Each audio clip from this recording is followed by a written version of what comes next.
Elmar bəy, əvvəlcə bu oyun barədə fikirlərinizi eşidək, necə dəyərləndirirsiniz qarşılaşmanı? Sezon son oyunu idi. Belə ümumi götürəndə komanda olaraq biz də istədiyimiz hədəfə çatdıq bir tur qabaq. Ümumi götürəndə tək bu oyunu yox, bütün çempionatı dəyərləndirərdim ki, komanda olaraq enişli vaxtımız da oldu, amma belə yüksəklikdə də olduq. Amma komanda olaraq həmişə o inam var idi. Komandama təşəkkür edirəm.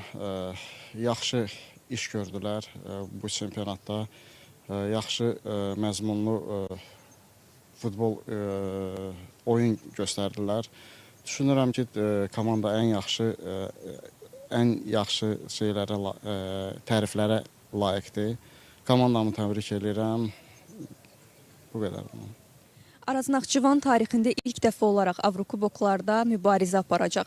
Hər hansı xüsusi bir hazırlıq planı nəzərdə tutulubmu? Ümumiyyətlə, qarşıdakı günlərdə komanda hansı planı nəzərdə tutub, nə edəcək? Yox, belə heç bir hazırlıq barəsində yoxdur.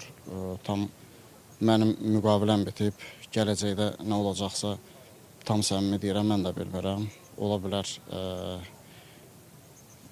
Araz Naxçıvana uğurlar arzulayaq. Yenə də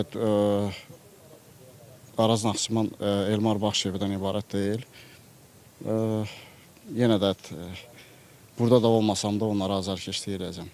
Yəni, mümkün ayrılıq baş tuta bilərmi, yoxsa necə? Belə hər şey ola bilər, ona görə gələcək nəyi göstərəcəksə, onu da şahid olacaq. Təşəkkür edirəm, uğurlar sizə və komandanıza.